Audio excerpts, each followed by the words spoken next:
Boys, I'm back talking fantasy football draft help. Today I'm talking about rookies and who to draft and what to expect and who looks good, who's on my radar. If you guys do enjoy the video, leave a like, subscribe. I'll catch you next time. Peace. Alright, boys, so let's just be real with one another, right? The best thing to do within a fantasy football draft is to get players that represent a lot of value. How much value are you going to get from somebody? Can I pick a good player lower within a round, save some picks, maybe get my first 5 picks, be like hitters, right? They're big hitters. They're consistently going to get you good points. But what about depth? We're talking about rookies and value, man. You got to get those value picks when you can. And a lot of these dudes I think are going to fight under the radar, except maybe just this beginning one, Ted McMillan from the Panthers. I just love him just because of his frame. I said in the previous video that he has a frame like Mike Evans. He's like 6'5", 2 something. Long wingspan. He's an end zone type player. He's going to get a lot of targets. I thought the way Bryce Young finished his last season, he was super hot. He was on fire. So I think this is the dude that Bryce Young needed. I think they still have a strong backfield with Chuba Hubbard. There's just a lot of pieces within that Panthers offense that Bryce Young can unlock, and this dude's going to be a target monster.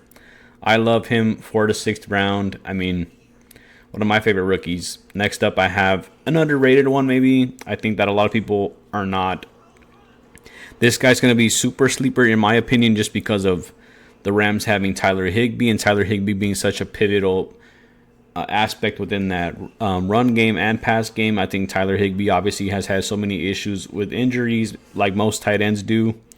But this dude out of Oregon balled out. Sean McVay talked about, within that war room, talking about how much he loved this dude and how much he wanted him. So that's going to be one of the dudes that I'm picking like super late. But I don't think that most people are going to be looking at him. Next up, another one that I don't think is going to be a sleeper.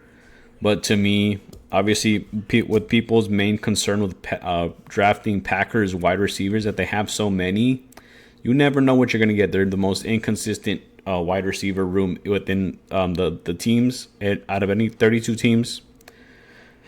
So yeah, obviously you have like Jalen Reed, Christian Watson. I forget his name. He always hurts his hamstring. Then they have Romeo Doubs. Then they have Dominique something. Number 18 that scores touchdowns every so often.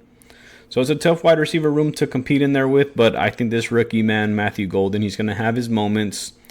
I would keep an eye on him. I wouldn't draft him really high. I would maybe, waiver wire pick up midseason or something, but I like him a lot.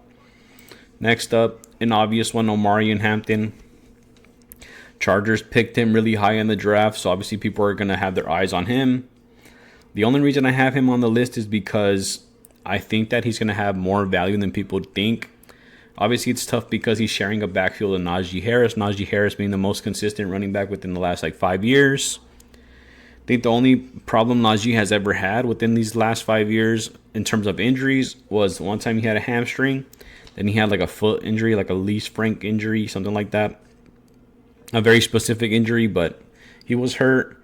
But this, honestly, man, this hardball play style, the way that the both Harbaugh boys, they run their football teams is ground and pound. Pound the ball in. How many times can our running backs touch the ball? And then obviously he has a quarterback that has a lot of question marks around him in regards to the playoffs. We obviously know how well Justin Herbert is during the regular season. They get Keenan Allen back. They had Lad McConkey. They have Najee Harris. Now they have Omarion Hampton. They lost their left tackle, Slater, I believe, or his left tackle. I forgot which one it was, but they lose him, big loss. But I still think these boys in the Chargers backfield, I like them all. But that's it for today's video. If you guys did enjoy, leave a like, subscribe. I'll catch you next time. Peace.